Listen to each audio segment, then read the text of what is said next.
At exactly 12:04 UTC on August 11, 25, anarchy erupted in the waters of Scarborough Shoal. The Philippine Coast Guard cutter BRP Suluan was escorting two civilian aid boats northward, carrying food and fuel for local fishermen. It was routine business to deliver supplies and return to port. But Scarborough Shoal is no ordinary location. This reef is located roughly 124 nautical miles off the coast of Luzon, well within the Philippines' Exclusive Economic Zone, EEZ, as defined by the United Nations Convention on the Law of the Sea, UNCLOS. But since 2012, China has maintained de facto control over the area by using Coast Guard ships, marine militia, and sometimes whole military warships to enforce its claim. That afternoon, another altercation resulted from the Suluan's path. Behind it, the Chinese Coast Guard cutter CCG-3104 was looming, speeding toward it, water cannons already in motion. The Suluan's bow using sledgehammer force. The Filipino crew huddled behind armored shields to prevent reprisals. Then things became out of control. From the port side, a much larger silhouette appeared, the PLA Navy destroyer Hull 164, a Type 052D Luoyang 3 class guided missile destroyer equipped with sensors and weapons. This ship was built for war, not harassment. In a narrowing triangle of open water, three ships now converged. CCG-3104 swung wide in a forceful maneuver to obstruct the path of the Philippine cutter. But the Chinese captain erred. The intercept line entered the destroyer's path directly. A few seconds later, steel met. The Chinese cutter's forward gun mount twisted in place, its bow collapsed on impact, and bulkheads bowed under the sudden force. The crew was severely thrown on deck by the impact.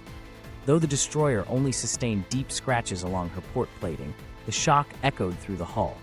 For the crew of the BRP Suluan, it was an odd experience. All they had been doing was getting ready for another water blast. Instead, they witnessed a Chinese ship collide with another.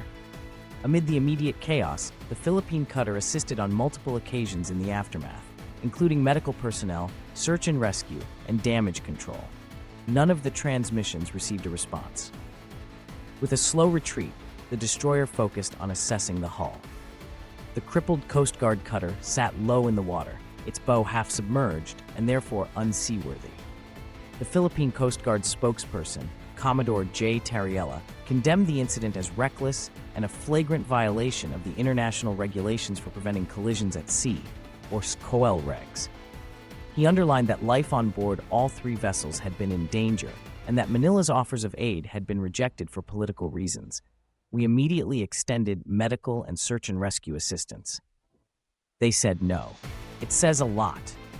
Beijing's tale was a little different. The Chinese Coast Guard spokesperson, Gan Yu, acknowledged routine maritime monitoring and enforcement, but he did not mention a collision. There were no images of the damaged cutter in the state media. Risks to strategy.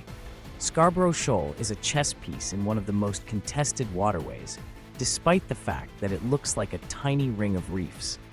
The South China Sea handles more than 60% of global maritime traffic, which is valued at over $3.4 trillion annually. The global economy would be impacted by any disruption in this region. From a military perspective, the shoal is equally significant.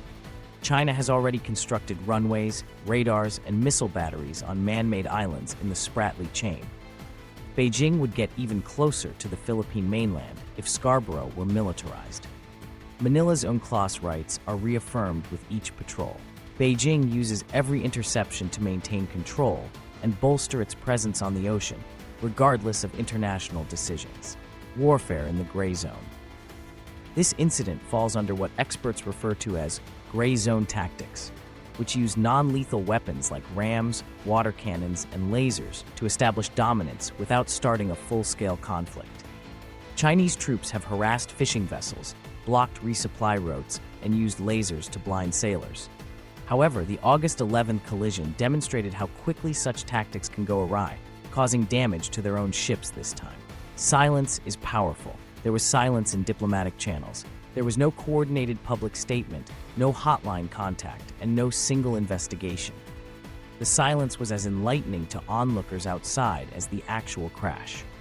"We will not be deterred," Philippine President Ferdinand Marcos Jr. told reporters the next day. "These are our fishermen. our oceans, and our obligation. His remarks underlined Manila's determination to carry on conducting business in the waters it claims. Beijing, on the other hand, kept the incident under wraps. In conclusion, Scarborough Shoal was more than just a marine accident on August 11.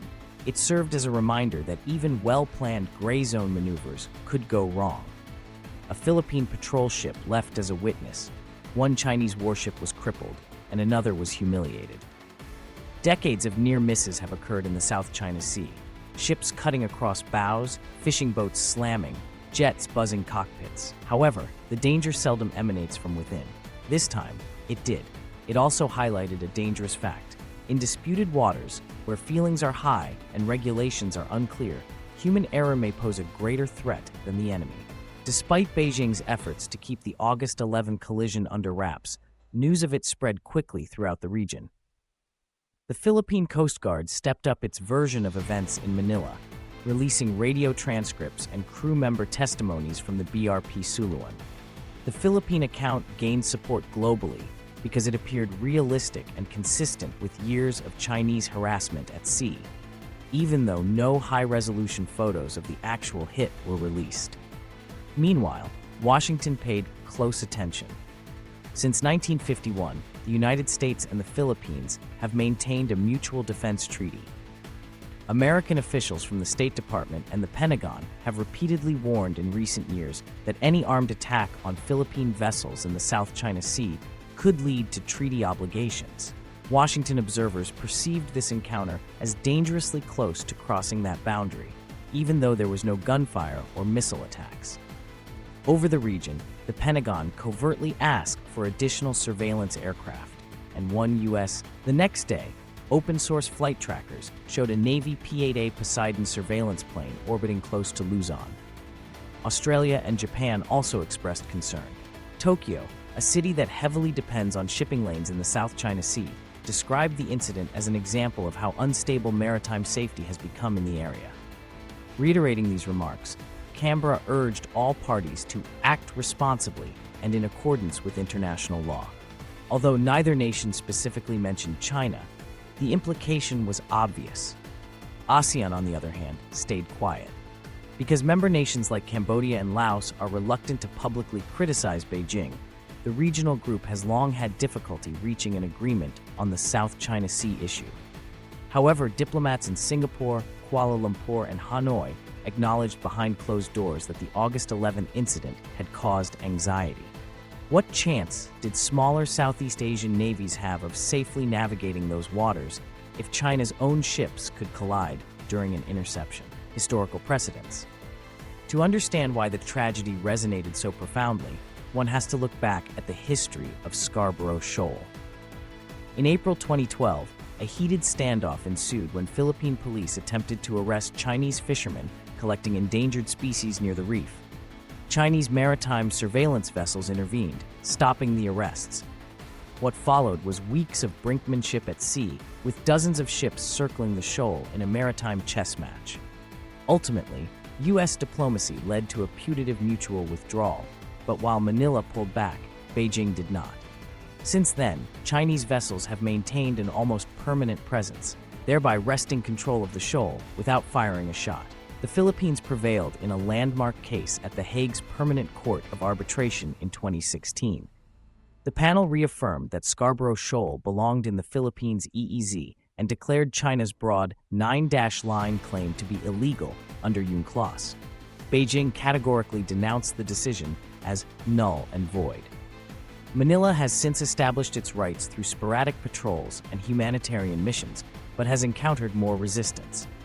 Therefore, the August 11th collision followed a 10-year pattern, but this time the obstruction backfired in a way that made it difficult for Beijing to spin. Technical breakdown.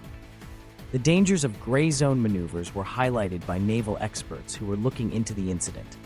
About 1,500 tons are displaced by the Chinese cutter, CCG 3104.